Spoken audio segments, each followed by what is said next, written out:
and we were not off by much. We were down less than $11,000, which was the tune of about 1.3%.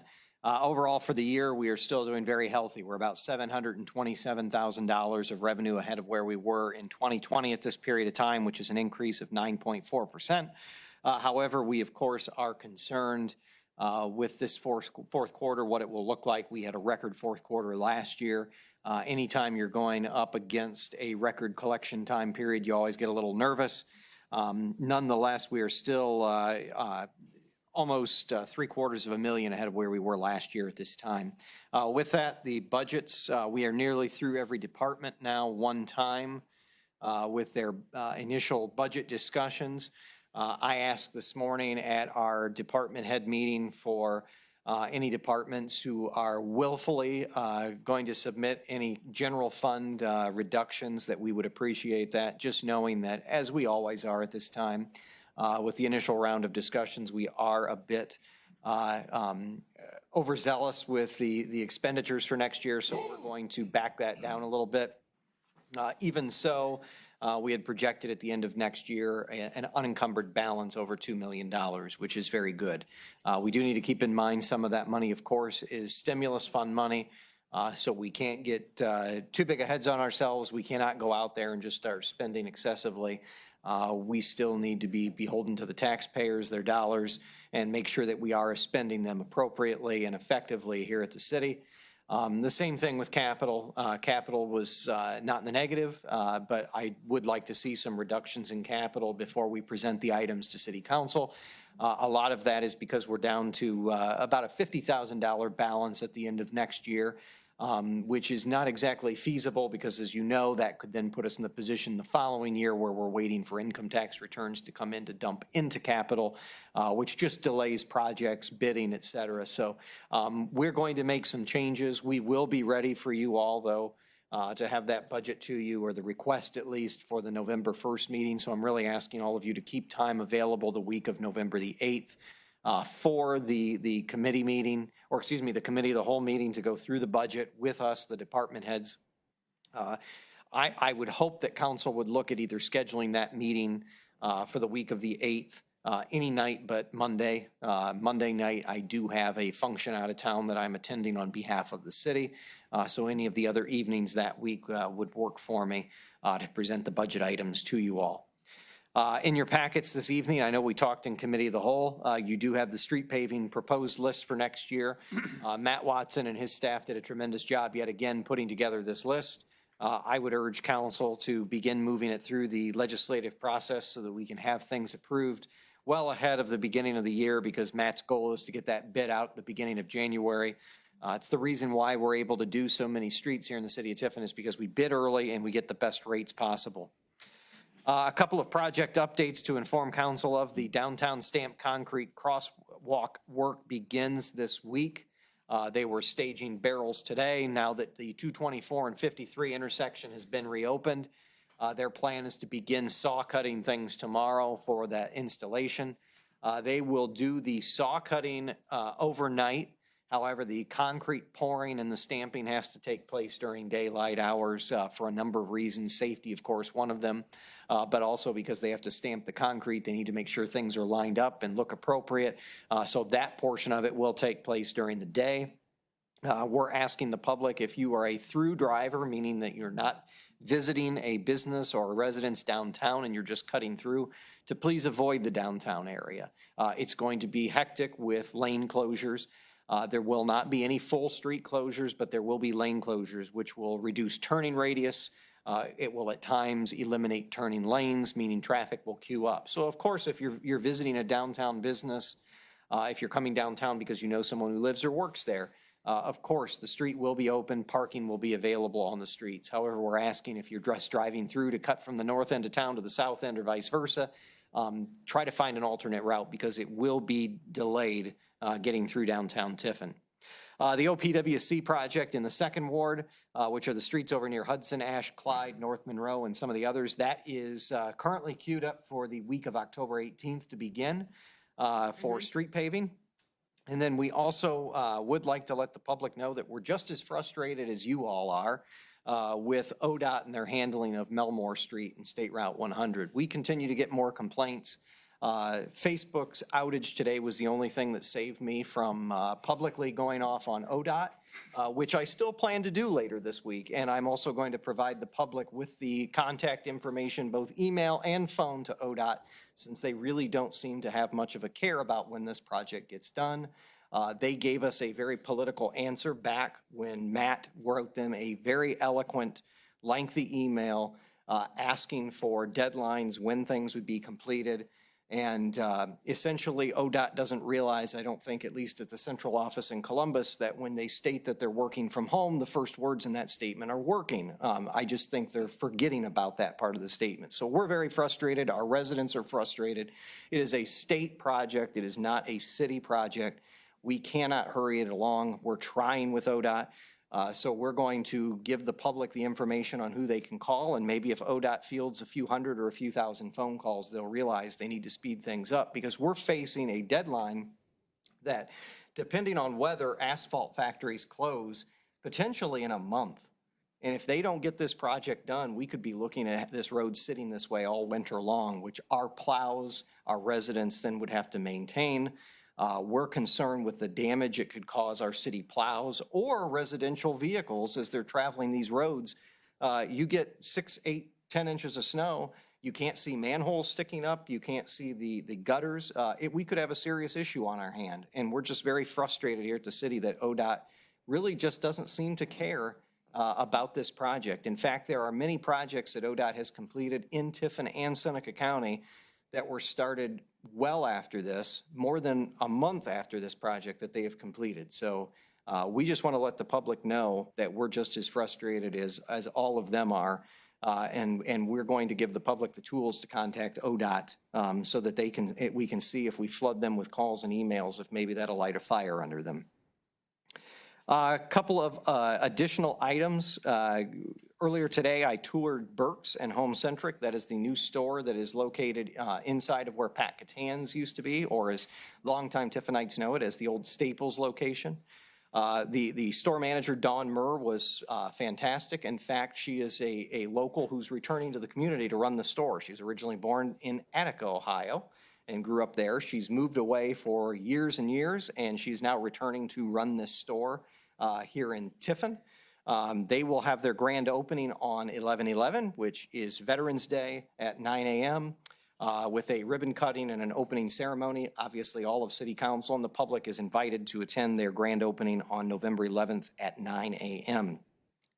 I also want to give council an update. Downtown Trick or Treat, because of the stamped concrete crosswalk project, has been moved to the 29th of November. It was originally scheduled the third Thursday. I appreciate Amy and the folks at TSEP, the downtown committee, willing to work with us on that. We felt it was too dangerous of a situation with our crosswalks being closed downtown.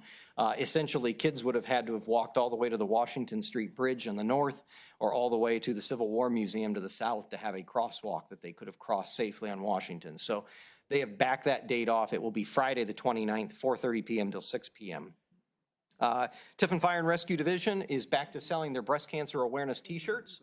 They took a pause with some of the issues the last few years. They are back to selling them. You can stop by Station 1, which is the firehouse here downtown Tiffin and Washington Street, and purchase a shirt for $10. The proceeds of that go to FACT, which we all know does great things for those that are suffering through cancer in the community. Congratulations to Dave Spridgen and the Renaissance of Tiffin. They were announced at the Downtown Summit. They won the statewide Main Street Business of the Year award, not just the local Tiffin Business of the Year. They won the statewide Business of the Year award from Heritage, Ohio. So I think that is just phenomenal that it speaks volumes to our downtown. We continue to win award after award. I know we like to brag, Amy, that several of the years we've been the top award winner as far as how many awards we've taken home at the summit. And Dave Spridgen and Amber Stewart and the folks there at the Renaissance, it's tremendous that they won the statewide Main Street Business of the Year. Just a couple of other things. Congratulations, Alan Irie, senior senator, celebrated their 50 years in operation. And then a quick rundown of events, and there are lots of them, lots of things coming up here in the community the next 2 weeks. There is a ribbon cutting that council and the public is invited to. At 5 p.m. at Five Star Maintenance, that is located on County Road 1.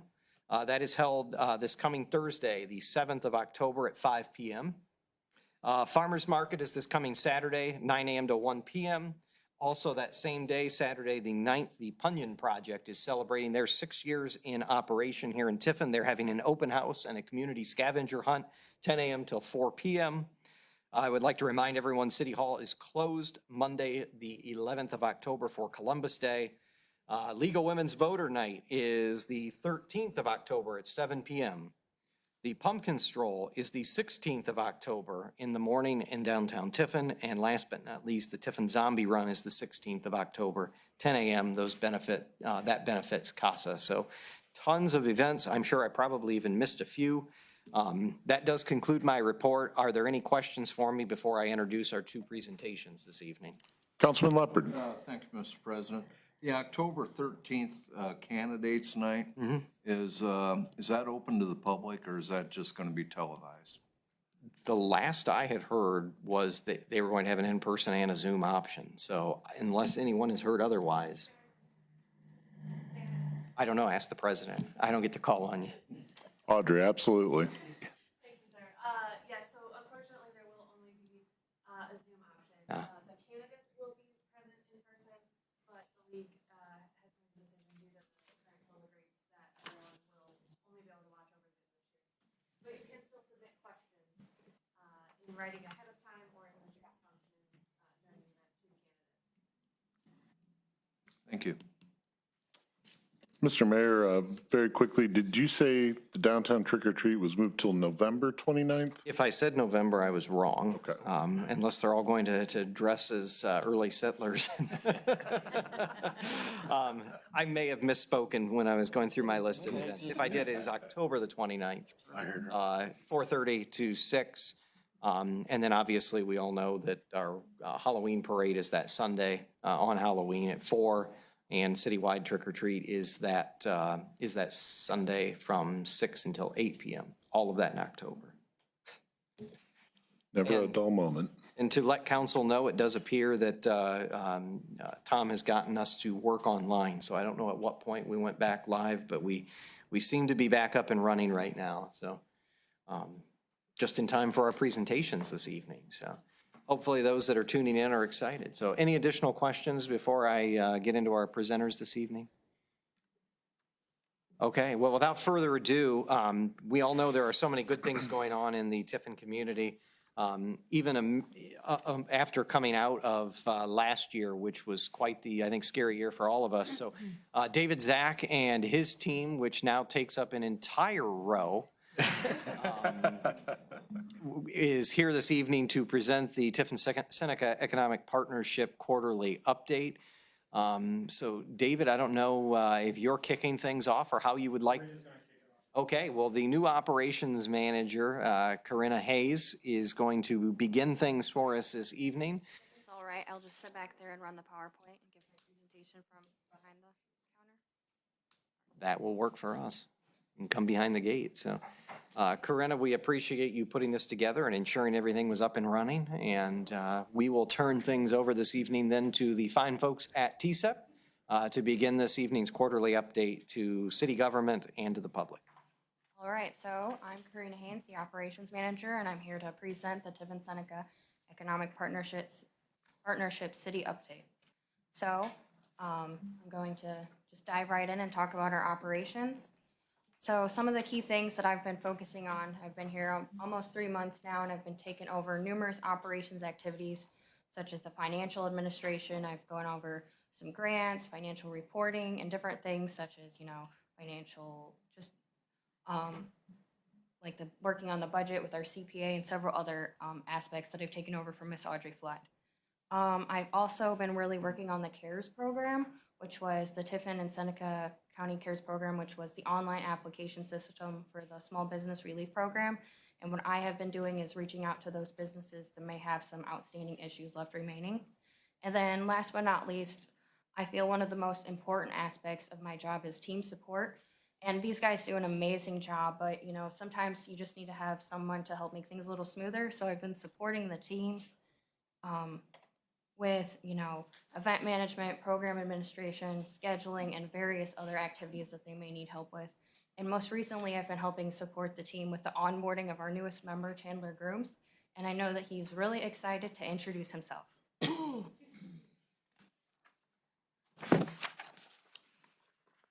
Hello, good evening, everyone. Glad to be here. Thanks for having me. If I haven't met you yet, my name's Chandler Grooms. I come from Pike County, Ohio, 3 hours south from here.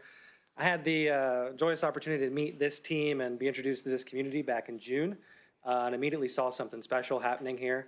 And the opportunity came up, and it was an opportunity I couldn't turn down to come and join this team and join this town and join this region, working on workforce development, specifically on the youth side of things. So my main job and role right now is to serve as a manager for Northwest Career Ready.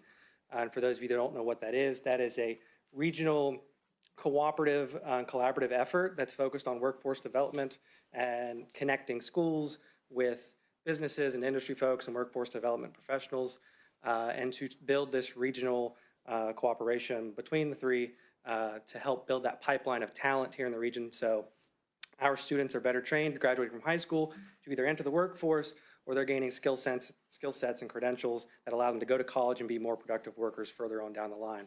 And so it's trying to harvest those future workers for your community rather than just waiting for them to become adults and then shopping on the market that way. So for my last 3 weeks, this is now the start of week 4 for me.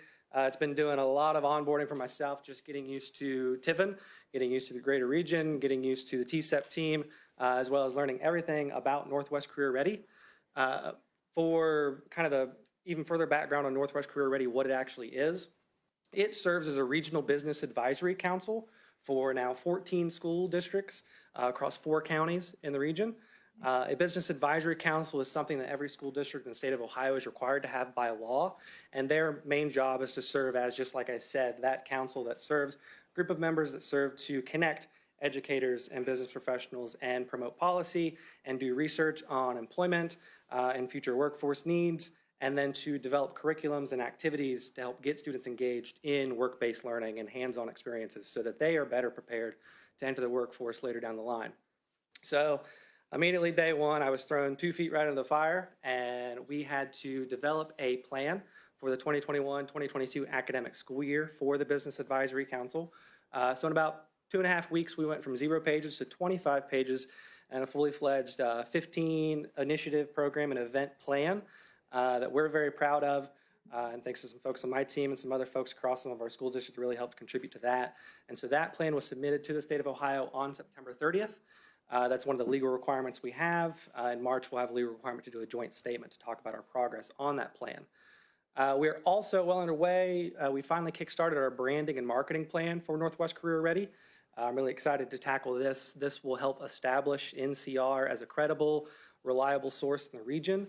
It will provide us with branding, it will provide us with a new logo, a fully functional website that helps us better connect with our schools, better connect with parents and educators and employers. And it will also provide some more resources for us to help make those connections between the industry folks and the educators happen. One of our really lofty goals on that is to create kind of what we're calling a career pathways catalog. If you've all looked at a jobs board before, this will serve as something kind of bigger, more broad than a jobs board that helps connect not only career pathways, but also work-based learning opportunities such as internships, job shadowing, and just a better way to help students understand what's in their region and what's available locally to them. So we're really excited to kickstart that. That process is already underway, and should be meeting with Spire later this week to kind of see where we're at and see how we can move forward over the next couple months. And then finally, the kind of bread and butter of what I'll be doing and what I'll be leading as far as initiative and program-wise is work-based learning. And so that is, like I said, it's things such as job shadowing, it's a lunch and learn, it's getting students hands-on experience-based learning opportunities to understand their skill sets and understand what career pathways are available for them in the region. And so we have a full list of opportunities on the slate for 2021, 2022, and we'll be working with our school districts to help build and expand and develop and grow those programs.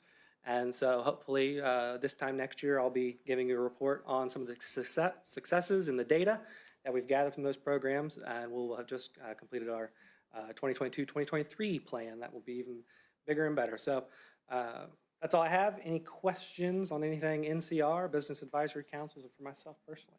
Thank you. Hearing as there are none, I will pass it off to Carol Owen, who tackles the other side of workforce development. Just one moment, Chandler. Councilwoman Iannatuno. I just wanted to comment, I love your enthusiasm, your jump up there and all about it. Love your attitude. Thank you. Welcome to Tiffin. If I can piggyback off that, I think it's wonderful that TSEP's added, Karina, I know, is returned to the area. I believe you did undergraduate or graduate at Tiffin University? Undergrad at TU, and now, getting Chandler from Pike County. That's a tribute to the community, tribute to the staff that you good folks have put together.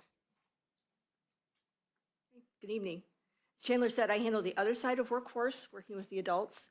Just some highlights from 2021. We had a large incumbent worker training grant with Custom Glass Solutions in Fostoria.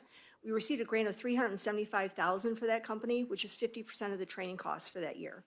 Apprenticeships continue to do well. I'm working with 3 companies in the county with workforce board sponsored apprenticeships. And I'm happy to say that 5 from Grammar have completed their apprenticeship, and we're just waiting for the state to give them their final certificates.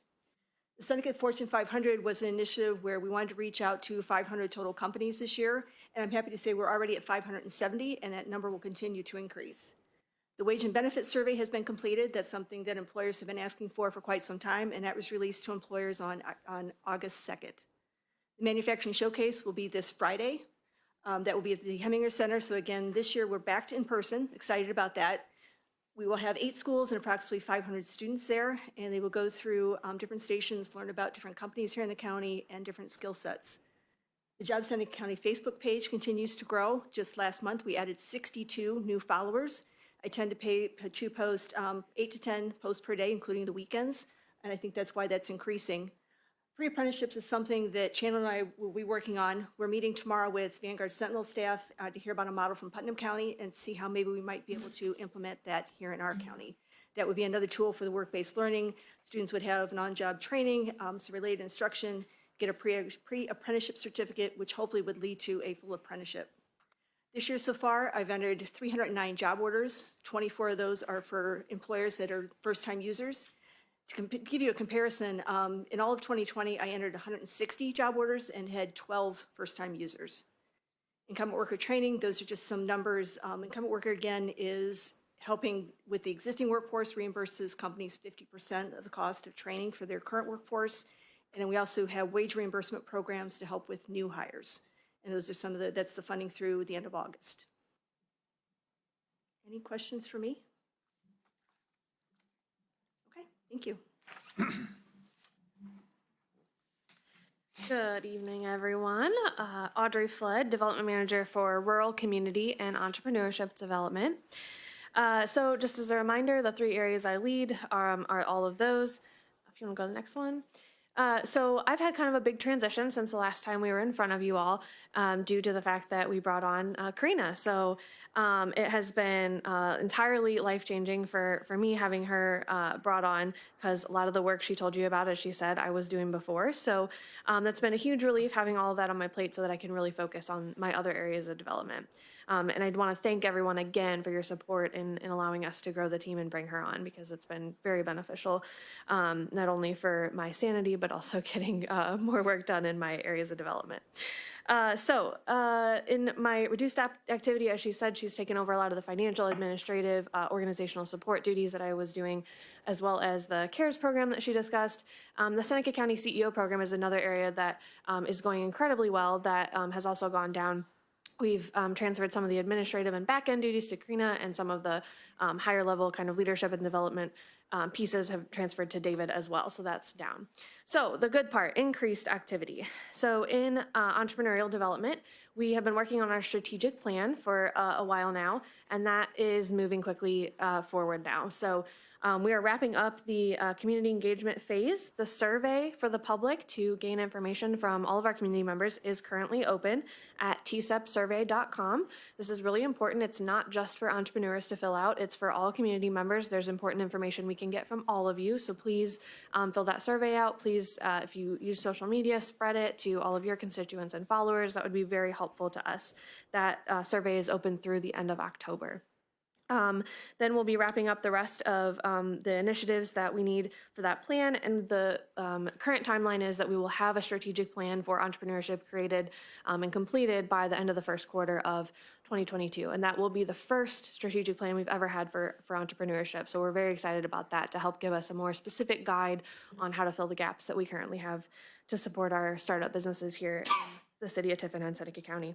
Also continue to manage the entrepreneurship committee. And one of our really exciting initiatives that we currently have going on is the Entrepreneurial Opportunity Clearinghouse, or TSEOC. This has been growing really quickly, a lot of interest, both from the public and from entities or individuals wanting to use it.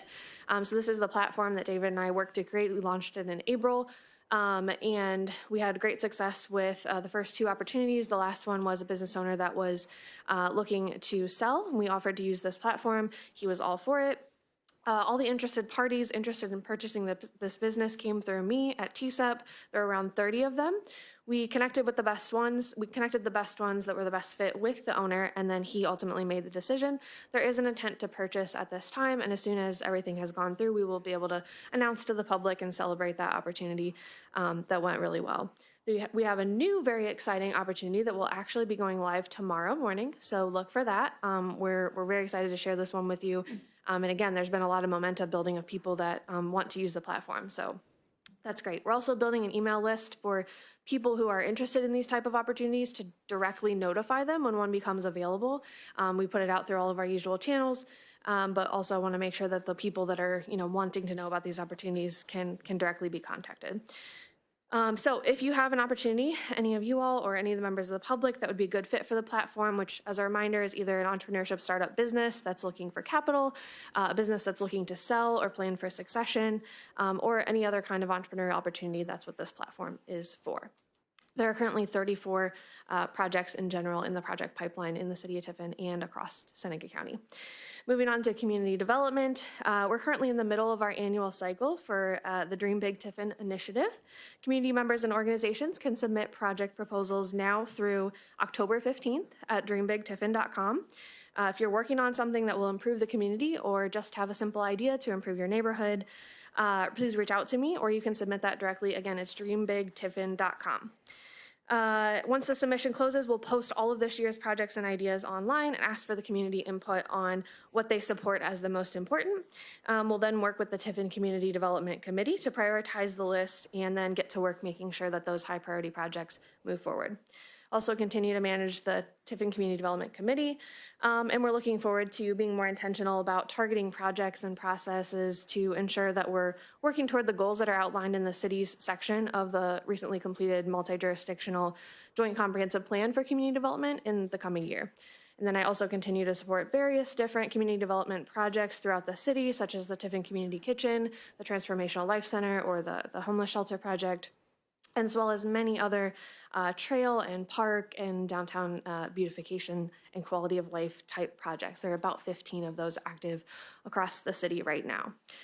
Rural development, I won't really go much into detail as that one's not as relevant for you all as it is the county. David and I are working on a rural broadband task force to complete a strategic plan to guide us in finding the best route forward to improve broadband access in the rural parts of the county.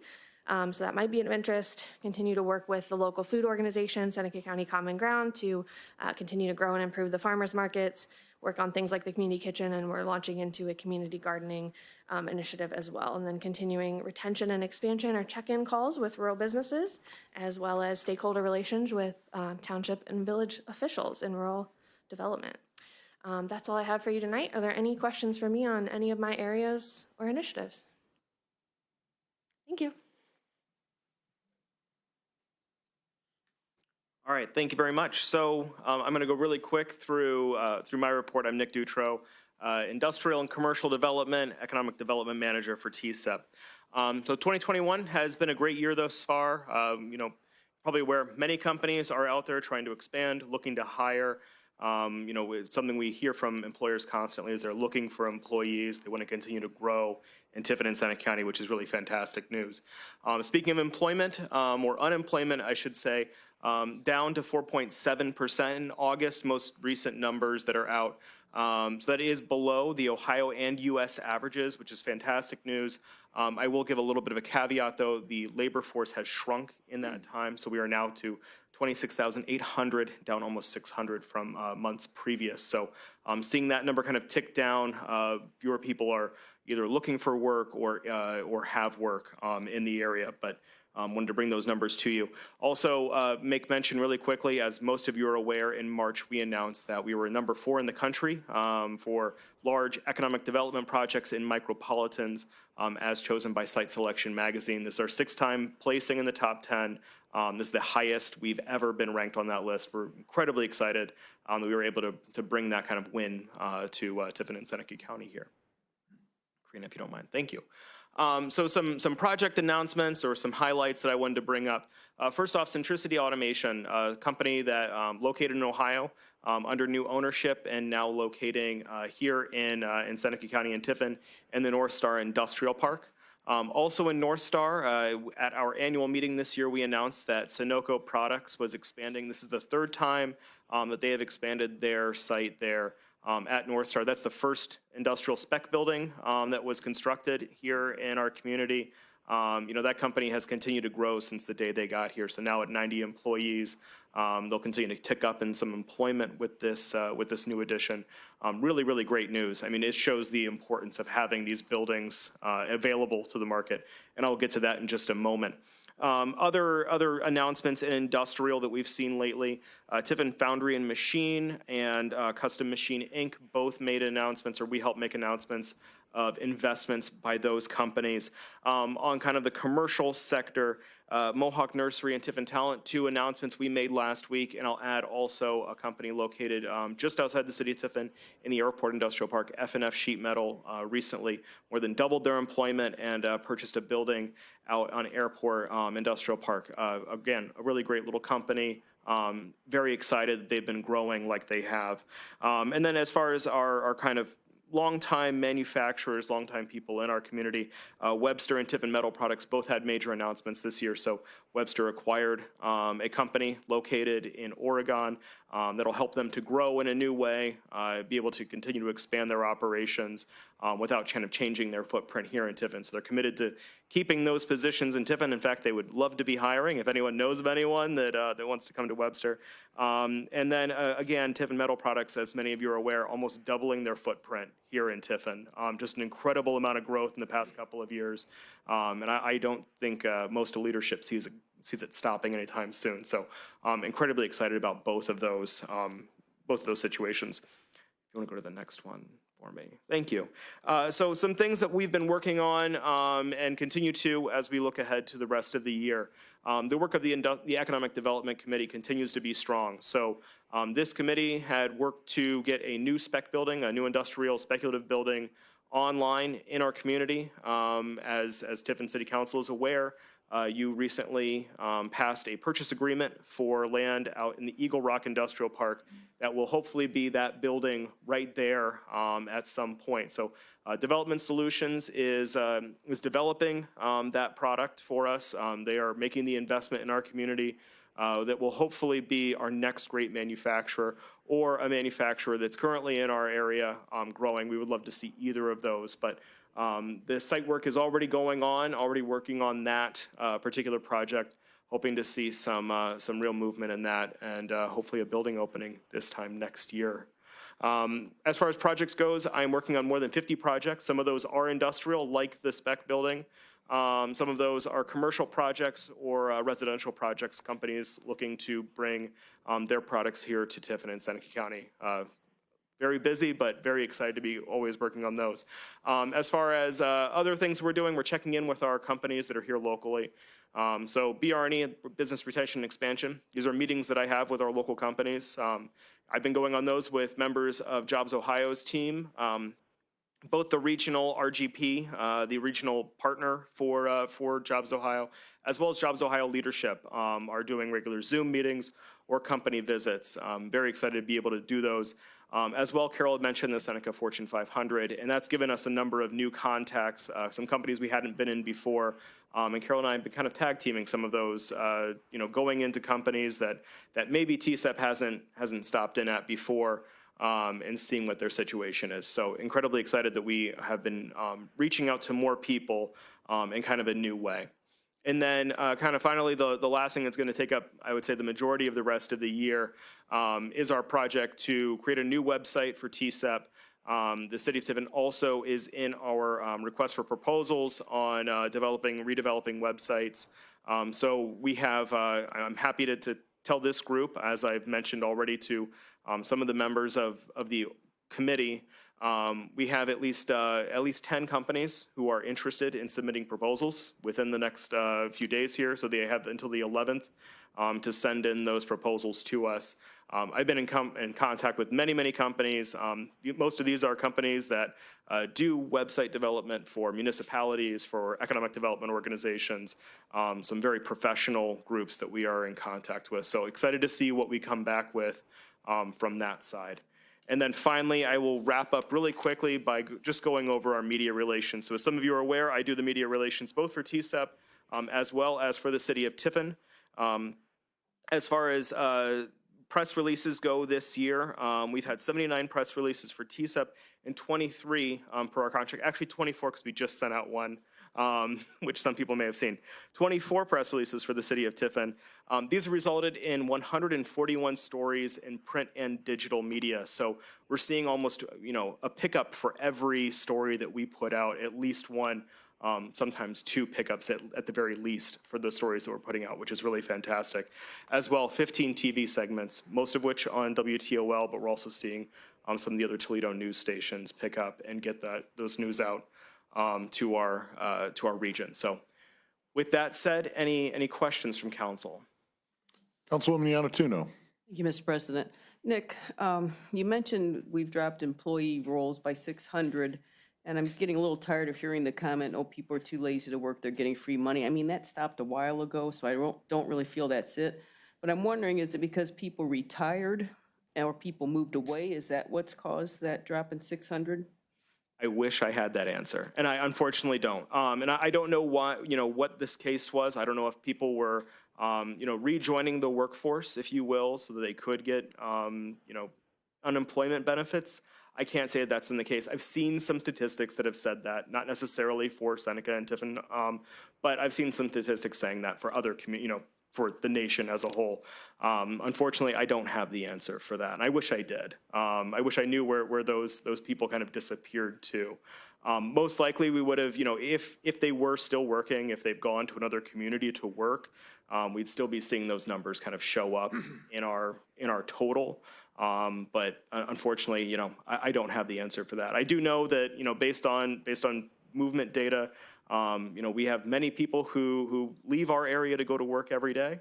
We do have some people who come into our area, so we know that there's a workforce out there that's maybe looking at some other communities. And certainly with our wage and benefits survey, that was one of our attempts to show where our community ranks up or stacks up against some of the others in our area. So hopefully that was a kind of an answer for that But question. I do wonder if it's got something to do with retiring, because with COVID, people weren't working, and maybe they just decided to go ahead and, hey, I'll just go ahead and retire. I wonder if that's part of it. It certainly could be, absolutely. Yeah, Carol is shaking her head, yes. I'll take Carol's opinion on that for certain. So yes, I mean, I think there probably is some of that we're seeing as well. Thank you. Yeah. Anybody else? All right, thank you so much. Good evening, Amy Reinhart, Director of Downtown Revitalization. So we are seeing an incredible amount of growth downtown as usual. 3 more new businesses have opened up this quarter downtown, Yours with Every Stitch, Rose & Co Mercantile, and Under the Surface Records. So very excited to have that. So we've seen a total of 7 new businesses open so far this year. We started off in Q2 with 70 new downtown projects, and we're down to 61, which means we are making progress. That means projects are getting completed, facade grants are getting done, businesses are opening, so very happy about that. And just to kind of piggyback off of what the mayor said earlier, state awards. So yes, we did receive another state award, which we should be very proud of. That makes 9 state awards that we've received in the last 5 years and 1 honorable mention. So I'd say that downtown's doing very well. You can go ahead and go to the next slide. Initiatives, Downtown Business Directory was completed in Q2 and is now up and running. This is a searchable online site where you can put in products or services that you're looking for downtown, and up will pop the businesses that offer those services. You can go to downtowntiffinevents.com and click on the link. The business recruitment survey was completed in June, and the results came back from the community. Tied for first, full-service bakery, and more clothing, including men's clothing. So those are our top results. Art policy, as you all well know, you went ahead and approved that Arts Commission. So again, all of these initiatives are coming from the downtown committees. So I just want to point that out as a Main Street. Each one of these committees is part of that program, and they're all doing an incredible amount of initiatives right now. Our policy was one. We're working on informational binders. There's just so much going on. Our committees are fantastic. They're all volunteers and doing a great job. All right, events. Third Thursdays are going very well. Cruising into summer brought about 1,500 people downtown. We had Sweet Summertime, Taste of Tiffin, and the Pizza Party brought in about 2,000 people. So the third Thursdays are going well. As the mayor mentioned, we're moving trick or treat. It was going to be on third Thursday, but it will be on October 29th, not November. So that is coming up. Trivia nights are still taking place once a month in a different location. This month it will be on October 21st, and it will be at the Renaissance. The summer stroll took place and went very well, but the pumpkin stroll is coming up here on October 16th. We do have a downtown cleanup this Saturday, so if you're available from 9 to 11 p.m., stop down at Cherry Alley around 9 o'clock. We'll give you a map and some trash bags. Bring your gloves and come on out and help us. And I think that covers all of the events. Just one last thing. Just this week, I received 3 more facade enhancement grants, so we are nearly depleted. So I'm waiting for the final numbers on that last application so we know if there's anything left. What I will say, this year we were a little slow going. Traditionally, we're done in the spring with this program, but due to the inflation with our products, due to the busyness of our contractors who are all making up for last year, it's taken a little bit longer, but we are here at, it was September I received the last application. So we're doing very, very well with that program, and I do again thank City Council for approving that. It is just doing amazing things for our historic buildings downtown. It's preserving them, and it's allowing us to bring in more businesses. It's allowing the downtown to be saved. It's a great piece of history that we have downtown, so I thank you for that. Does anyone have questions for me? Okay, thank you.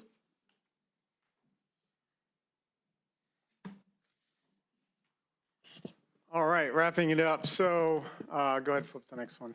Thanks, Karina. So three quick things. Where's the cane? 3 things that I think are super exciting. I love, Don, your comment about Chandler. He fits right in, right? Because we're not quite right in the head because we're excited about this town. We are excited about its future. We think this community is not only one of the premier communities in Northwest Ohio and in the state, but we are becoming one of the premier communities in the country. The place, if you look at the demographics, where people want to live, where people want to work, where they want to play. And it's a lot of players, not just TSEP, but many, many other partners like the Chamber and others who are building this into a great community.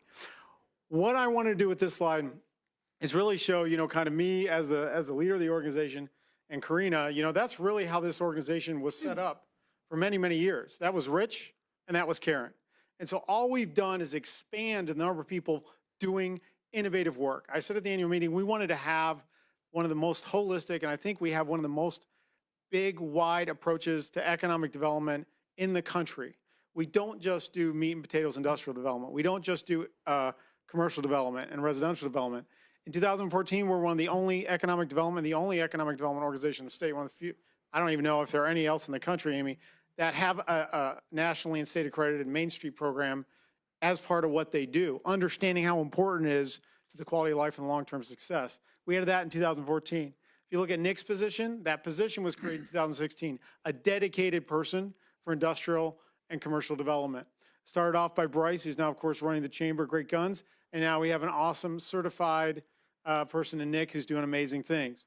Carol has always been there for many, many years, but we integrated her into the team in a much more strong way. I think Carol would agree. Nobody has a partnership like we do between workforce development and economic development anywhere in the state that she's familiar or I am.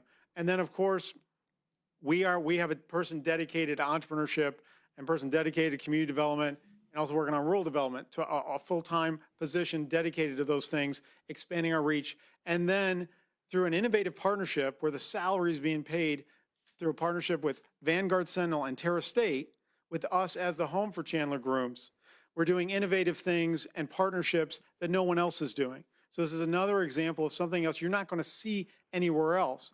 Because what, Dawn, and the comments about it's tough for companies to find workers. What we're doing is not saying, if you go out there and hunt for your workers among the existing adults, the Savannah is, there's more people needing to eat than there are animals on the plains. So we were like, you got to farm. You got to grow that workforce from within the community. And we just came up with a number today, 1,000 students from these 14 school districts graduating every year. How do we connect them and make them aware of what opportunities are right here? Whether they want to lead a business or they want to be be a skilled worker, whatever they want to do, marketing, they can do it here and be successful. And then also this year, thanks to the City Council and our many other partners, we were able to bring on an operations manager to support what we have going on here. And so I feel super, super great. I feel what's the biggest accomplishment we've done is build such an incredible organization, which is made up of incredible people. And it's because of these people right here that we see all these amazing results because they know about collaboration and innovation and excellence. And those are the things we're trying to do really effectively. Next slide. So super excited. And in quarter 2 and quarter 3, that was a huge part. What I focused on, these were already mentioned. I've spent a lot of my time not only helping build the team and support them in all that they're doing, but working on big picture strategic initiatives. And we talked about Northwest Career Ready, so really working with Chandler hard on that. That's going super great.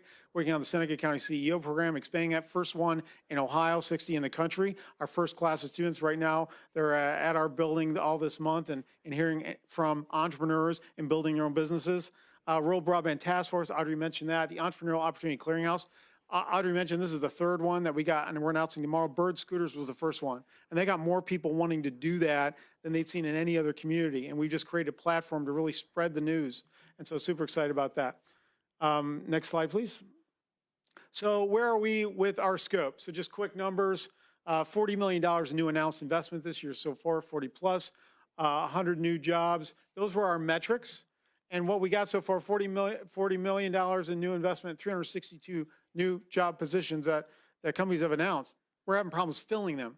That's why Chandler's here. So we got more jobs available than there are people for the companies to find and bring them in.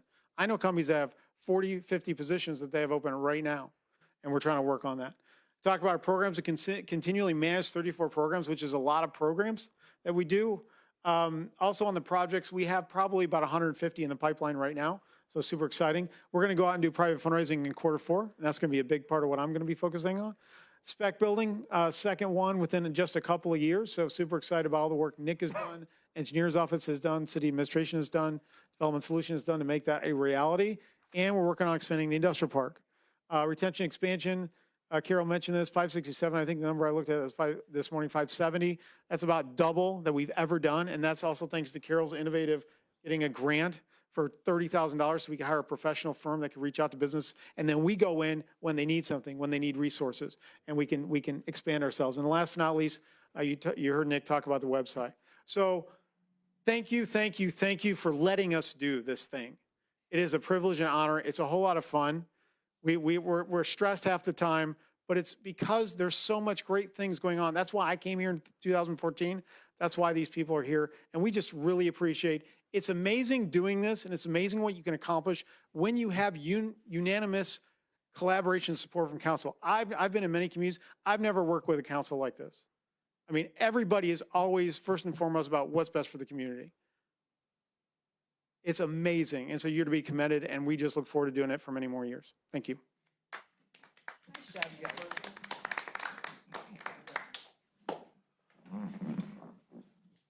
All right, well, we thank you, TSEP, for your quarterly update. It's much appreciated. We're going to have to start scheduling these in blocks if you add any more employees, though, David.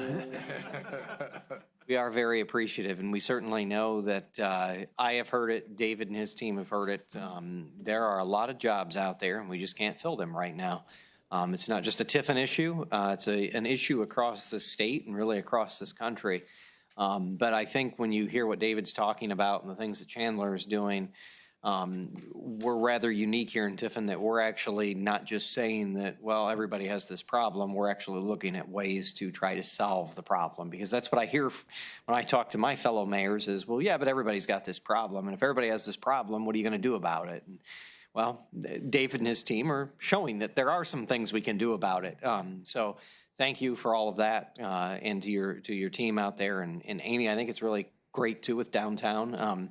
In downtown, what, Main Street for, is it 7 years now? Since 2015, so a little less than that, actually. It's pretty amazing to me to see how many awards that we have won compared to the other cities who have been Main Street communities for, what, decades, some of them before we were. Tiffin got in the game kind of way late, yet we continue to kind of kick butt when it comes to winning these awards at the state level. So it's a testament to Amy and her teams and the volunteers that we have and all the folks working to make downtown great. So we do have a special community, as what David said. So this is a wonderful place to live.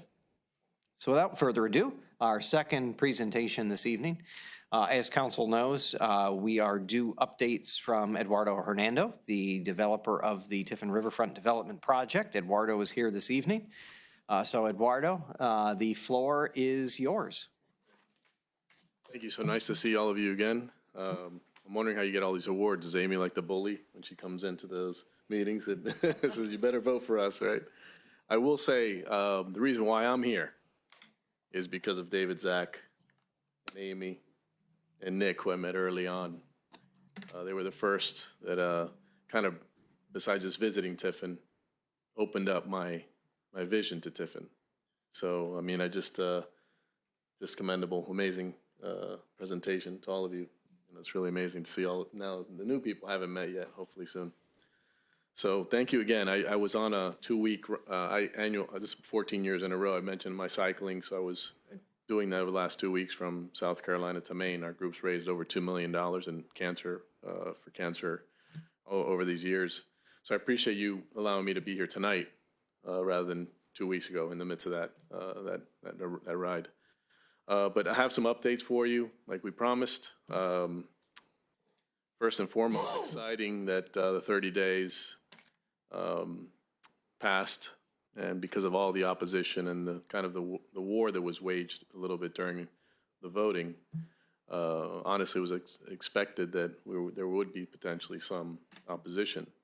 So I was happy. I think, and most people were happy to see that. Okay, that's past us, because that could have created further delays or further issues legally.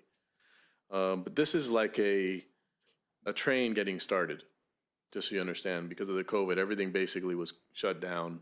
We had to get the extension, and we got the extension, and then it's wait for 30 days before we really start getting this train. And the train doesn't just flip a switch and now it's going 80 miles an hour. It's a process to get everybody starting to ramp back up and start going. And that's what I've been doing since our extension. So luckily we got the extension and no opposition. Very, very important crossroad.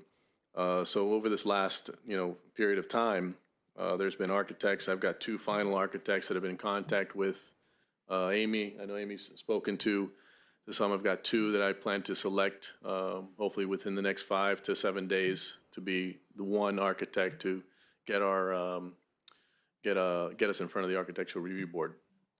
It's really critically important. And so they've been contacting Matt Watson and Amy to make sure they understand exactly what needs to be done and be able to deliver to me timeframes to say, okay, here's our timeframes, here's what we can do and what that means in our critical path. So we're running basically everything at the same time. Here's the architect, here's financing, which I'll get to another point there. Everything's running at the same time now since we've passed this window of time. Again, trying to get the train started in anticipation of our meeting a month from now, with the financing information. So one of the things that, let me just make sure I've covered architectural issues.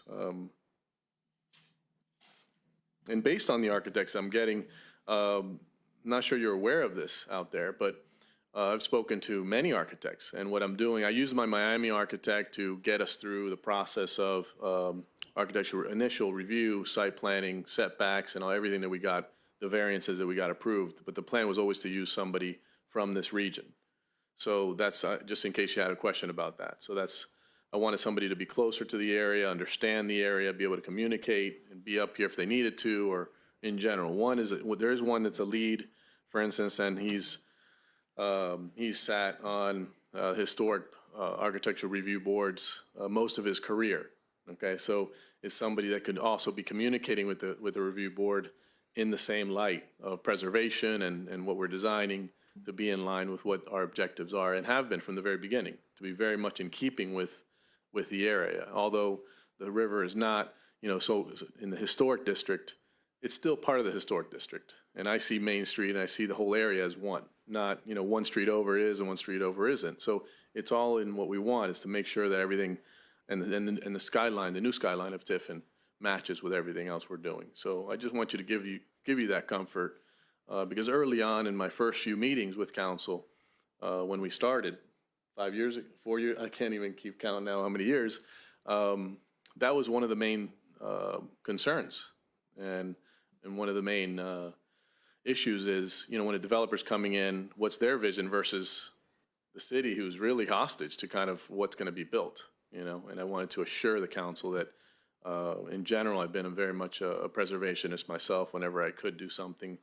And I think I mentioned in the architectural review board, if, for instance, the Kiers facade had any merit, any historic nature, you could literally just cut the face off. I don't know if you've seen that in other cities, and you just keep the face and you build behind it, and all of a sudden you've preserved the architectural integrity of a building. So these things are capable of happening, but in this case, we don't in this case. But again, just dealing with an architect that I think is going to be the lead, and I'm sure you'll be quite happy about that. Moving on, we've had again parallel paths to mentioning the TIF and the PACE. We had over the last 3 weeks calls and meetings with the city regarding the TIF and PACE funding, which is critically important and expected by the financing that we're pursuing. And so David and Brent and the city has gone through a critical path for us to understand what the timing will be. Once we come back next month, what's our window of opportunity from that point going forward? And we've gotten a pretty good handle of where we are, and we feel, I think, that we can meet the deadlines at this point. Again, we're going to be right up against it, but based on what we're getting at this point, we have to regroup on that. But we will, it seems, to be able to get through. Now, one of the things very specifically I want to mention is the separation and the elements of the project. And so here you are dealing with the amazing presentation and the amazing demands on the city, which if you go back, you plant seeds and you plant expecting the harvest to be next year. And if you haven't planted enough or you plant too much, it's kind of a playing situation, which is if you go back to when the city council is thought to invest $150,000 on an economic development plan, that I first saw when David sent that to me, who knows how many years ago. That was the seed that somebody had to say, we should spend $150,000. So part of that process is here you have people that want to move into Tiffin, and there's absolutely no housing available. I mean, you're at a critical state right now. When I came in, my initial analysis of the market was that you have no inventory. And you have another issue of pressure where some of the existing homes that are available need full renovation. And you lack contractors and you lack work, if you've ever had any work requirements in your own homes. So you have a huge amount of pressure. So those are considered non-potential inventory homes. So you're basically at zero when you have all these people, all these jobs available, all these opportunities. People that they don't have to move, they don't have to live in Columbus anymore, or Cleveland, or a big city. They can work remotely. And because of COVID, you have people wanting and pursuing safety. Hey, if anything's hitting the fan, I want to be in a beautiful, small, safe community, not in a big city. So you've got so many things going on that from our initial evaluation of the city's needs, I think the numbers are beyond where we even think they are at this point, you know? So the project numbers that I evaluated were 250 needed homes or needed units. And so that's where, if you look at my numbers, it's 174, because I wanted some room between the condominium and the multifamily, okay? That's where my numbers came from. And then the housing study came back at 440, I believe, David? 450, something like that. And that's now, what, 2 years old? So you imagine that study could possibly be updated and be well over 500. And so one of the elements we talked about when we were talking about TIF and PACE is the multifamily apartments. Okay? I know the focus, of course, is the land, the city land, but the TIF and PACE is also needed for the 62 apartments. And so just want to point a reference, and if you have questions about TIF and PACE, I'll defer to Brent, you know, on any legal issues. And we're going to address that down the road, I think. But just to address at this moment, the conversation of the importance of the 62 units, okay, to the city of Tiffin. And I bring this up because if nothing else happens, the apartments at this moment, I'm sitting on 2 term sheets from banks, ready to go, okay? I expect to have the financing for the hotel by next month, okay? But I want to bring this up because the multifamily is a critical part of what Tiffin's needs are right now. And so if it's 62 apartments, potentially count 1 person per apartment, or 1.5, whatever number, that's at least potentially 80 to 90 people living downtown, you know, 1 block from downtown, okay? And potentially allowing people to move in to fulfill some of the jobs that are needed, or pent-up demand that exists. So I just want to leave that point that was made, and we discussed it at length during our call. And if you have any questions about that, we can discuss that at the end or at the next meeting. Let's see.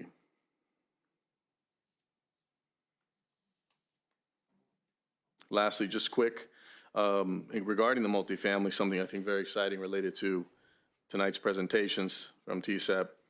We have the Fitzgerald family, if you're familiar with them, from Mr. Ed's. They are very prominent people from, I think, Put in Bay, Port Clinton area, very successful restaurateurs.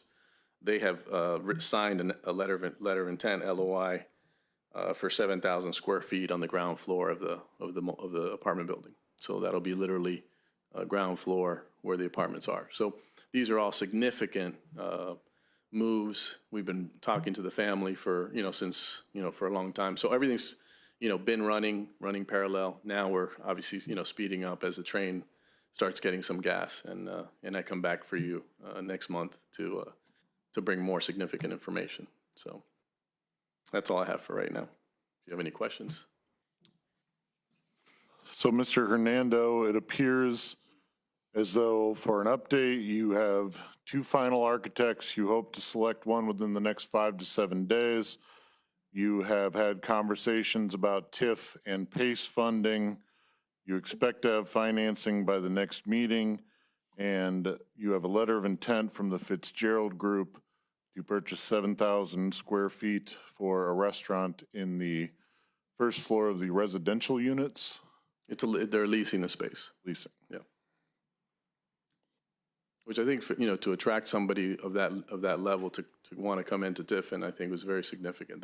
They believe in Tiffin just like everybody else in this room, and to bring somebody like that that's already very successful in their zone to say, you know what, Tiffin is worth investing in. And when I say, an LOI normally in the restaurant, they're getting a shell. They have to put the money in and put the place, organize the place. So they're going to be making significant investment in that premise. So we're very excited to announce this as well.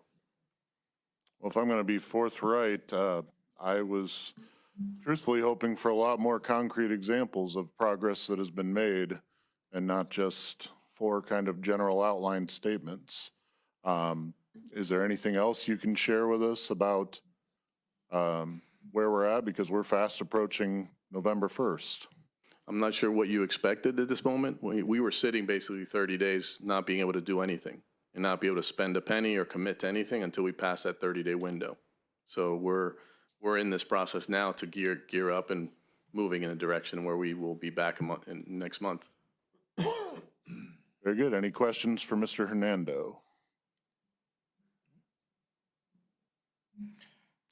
Councilman Perry. Just one comment. I think the next month's deadline is obviously, as you know, a very crucial one for the financing.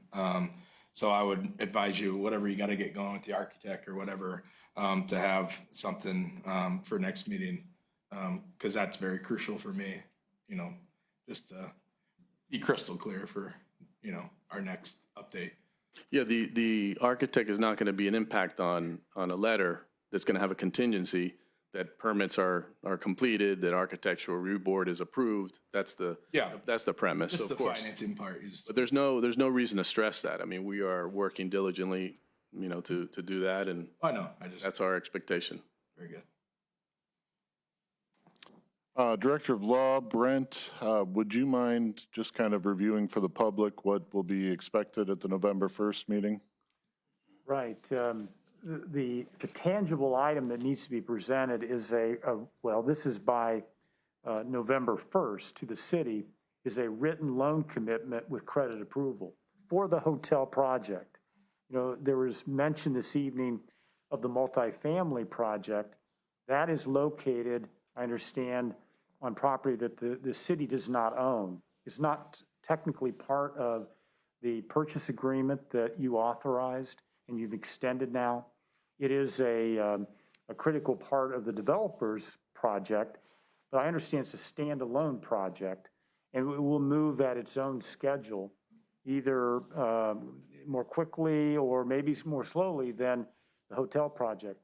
But the deadline that we have in the second addendum that you approved, that was signed by the developer and the city, is November 1st, a written loan commitment for the hotel project, but it has credit approval. So that's kind of the expectation that the city has, that you will receive, to know that the project is moving forward in the time periods that we expect.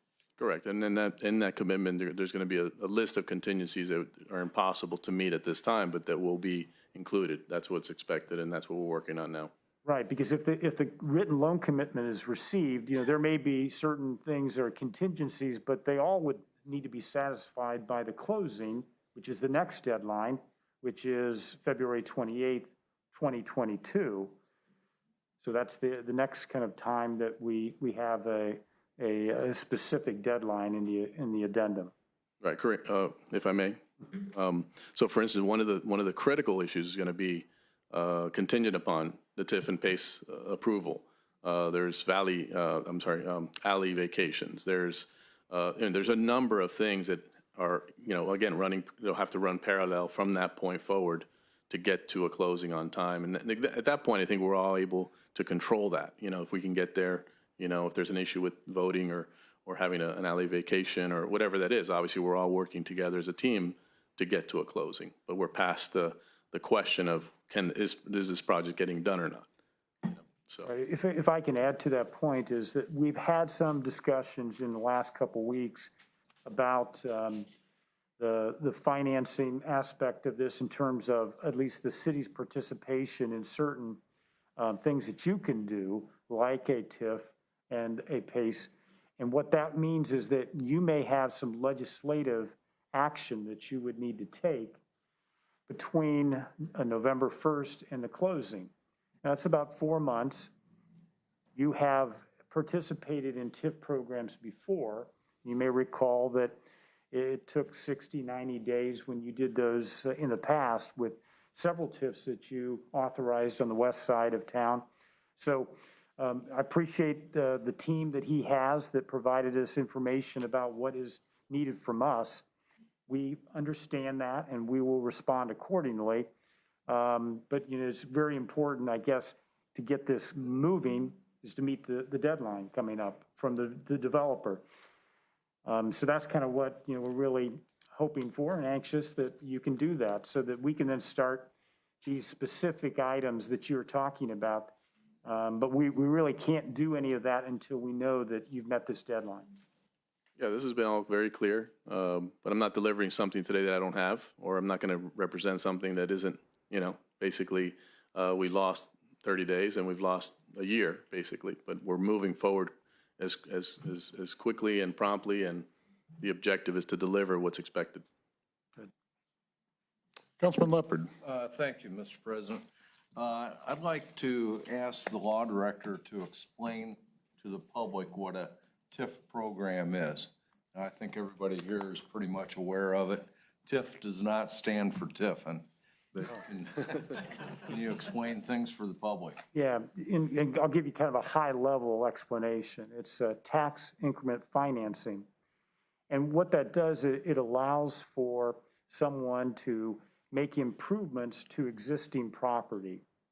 And those improvements then will not, the taxes, the revenue that would be paid, instead of going to as typical taxes, they can be put into, like in our case, we put it into public improvements when we did this on the west side. But in certain cases, it can be put into private improvements. And so that can be done in this case. You have to authorize that. You need a clear presentation of the public benefit that we will receive from doing this TIF for private improvements that are being made in the community. So in kind of in a general sense, that's what the TIF will do. Now, there is on this property, this is in a what's called a CRA, Community Reinvestment Area, where already there won't be taxes on the improvements that are for the first 15 years. So the TIF that will happen will be for year 16 through year 30 after the project is made. So this is one piece of kind of different parts that I know the developer's lender wants to see, because once they see this piece, then they're able to make a more larger financial commitment to the project. But they want to see this part of it. So that may be a contingency, I would expect, in what is being presented to us. Our number one lender right now is extremely aggressive with the project. I'm able to say that, but for instance, they want to be the authority on the PACE, and they want to do the PACE, but that's 100% required. So that's going to be a contingency on the approval, like I mentioned earlier. So I think we've been working diligently since last summer. I didn't just show up for an extension to see, let me throw some cans out there, maybe, okay? I'm not here to waste my time. I'm not here to get up at 4 in the morning to be at a meeting at 7 p.m. to just pretend. So before we started, Bradley Payne got involved starting last summer, okay? Bradley Payne is who is going to handle that part of the TIF and PACE, which I believe you've worked with before. Extremely reputable firm. They evaluated the project, the financing, the capital stack.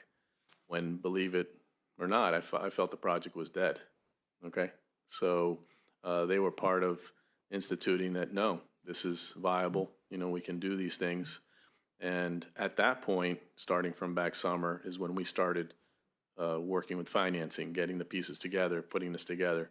The only reason I came for an extension, okay, was because I believe I can deliver what needs to be delivered. So I don't want you to take it backwards, take it forward. I'm here because I believe it's going to get done. And so we're on the phone, I'm on the phone, our team's on the phone, people are asking certain information. We ran through this with the city 3 weeks ago. So it doesn't sound like much, but believe me, there's a lot going on. David, I think, spent a significant amount of time with Brent. So a lot is happening behind the scenes where all I can say is, you know, we have, you know, this critical path on TIF and PACE, you know, but it's not, you know, hours and hours and hours from the team on the phone, working together to understand what's actually required of these very, very technical and legal processes that we need to know. So that when we're talking to the lenders, and then now I'm back with you. Okay, I've got the letter, now what? Okay, guess what? There's no way we're gonna be able to meet the next deadline because here's the critical path going forward. So that's another conversation I'm trying not to have, and it seems like we don't have to have. So everything is about expectations. I think at this point, we've established from the timelines that we could meet that from November 1st to the end of February. So these are all things that are going on and happening behind the scenes, and I can tell you we're working diligently daily to do what we have to do. So hopefully that helps you. Any additional questions for Mr. Hernando? Very good. Well, we certainly do appreciate you taking the time in the early morning and the flight to come and update us. We're very grateful for that. This community is worth it. Thank you. Thank you for allowing me to be here. So, okay.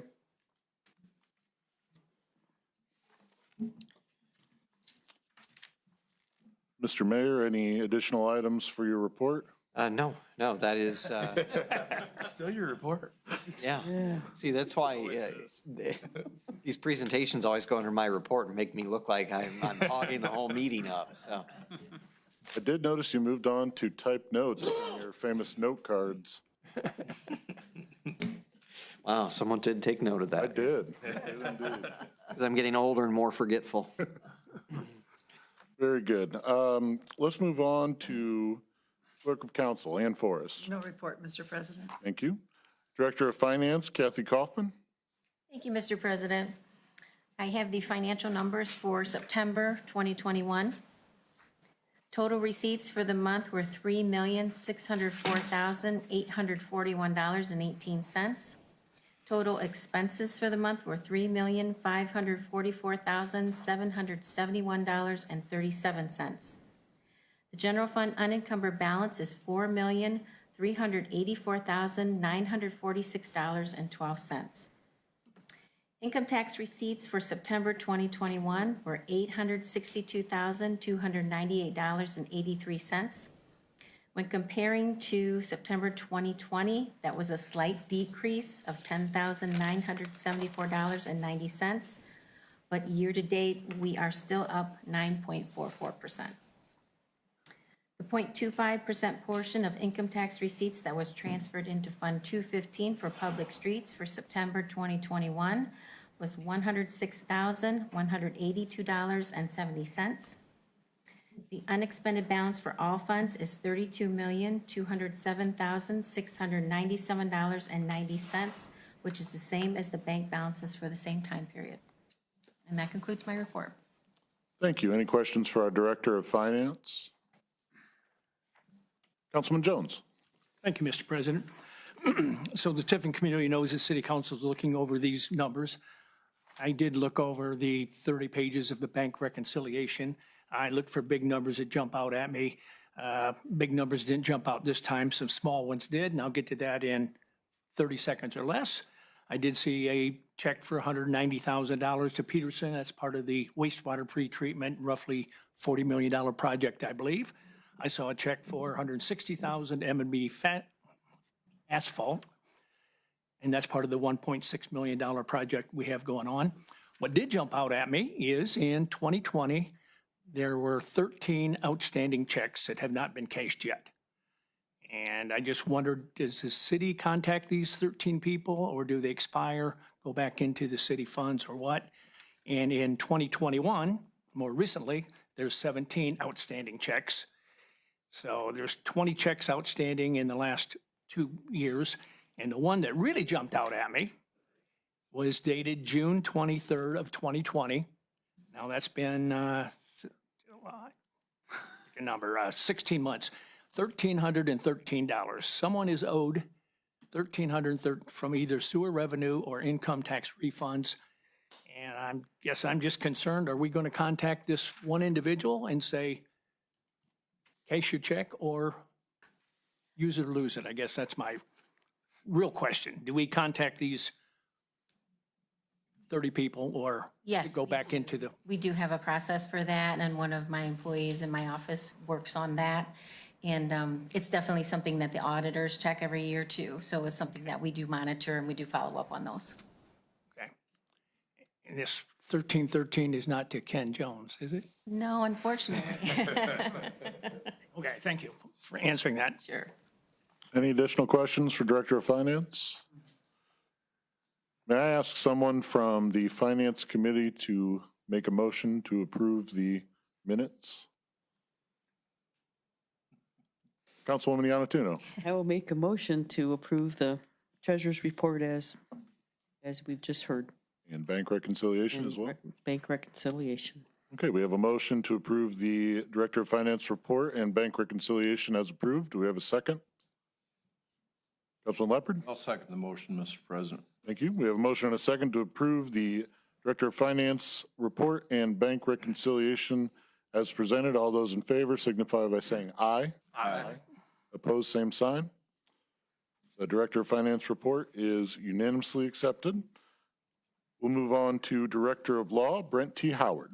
Yes, just one item. On the 13th of this month, I will attend, representing the city, will attend the League of Women Voters Candidates and Issues Night.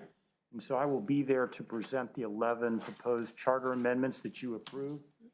There may be a couple of members of the Charter Review Commission that will also be in attendance. And we'll make sure that we accurately and completely present the proposals. Just one of the many ways that we can educate the public about the proposed amendments. Also, you will, through your budget, you will have use money that will be, will publish notices of the proposed amendments. By statute, it's required that we publish at 2 different times, 2 different weeks in the AT, a notice that describes each one of the proposals. So you can look for those. They should be in the paper on the 16th of this month and the 23rd. And that is, again, required by statute. So again, I will be there on the 13th and present the proposed amendments to the public. Any questions for me? Very good, thank you. Thank you, Director of Law. We'll now move on to written communications.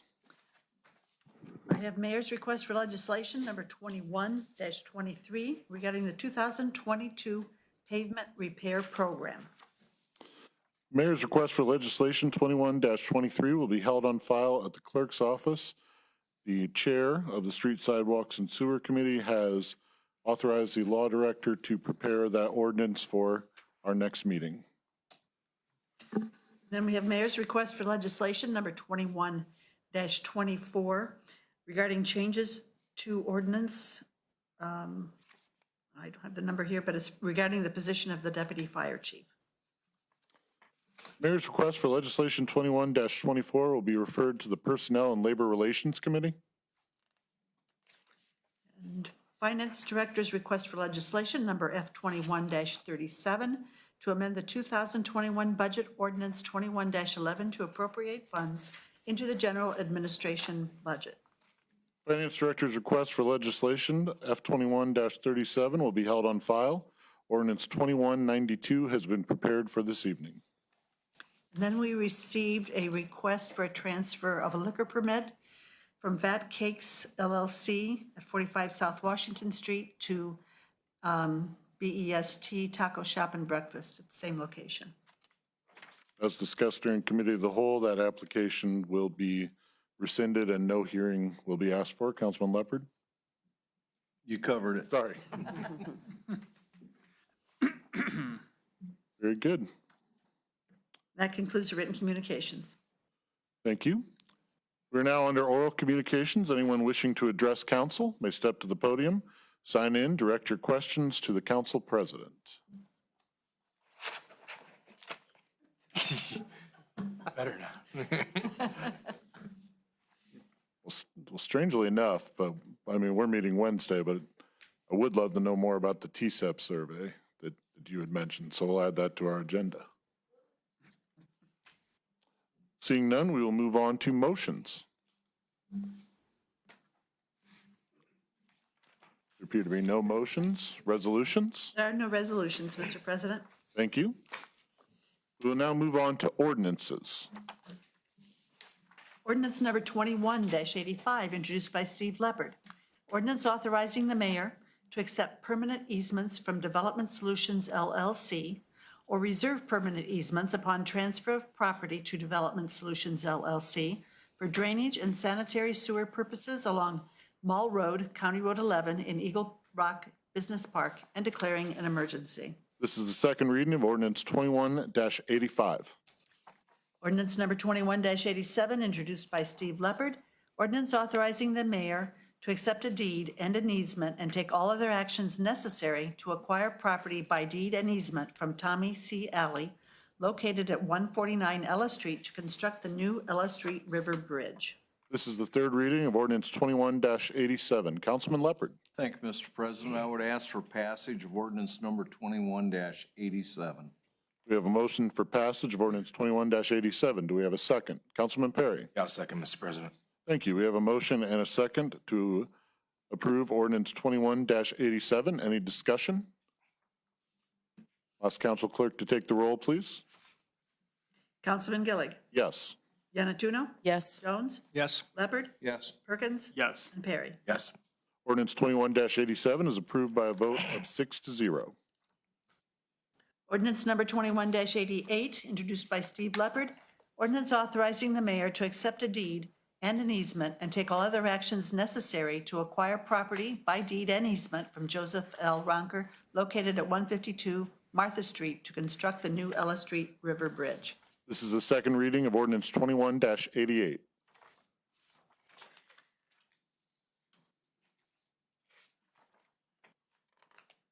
Ordinance number 21-90, introduced by Dan Perry.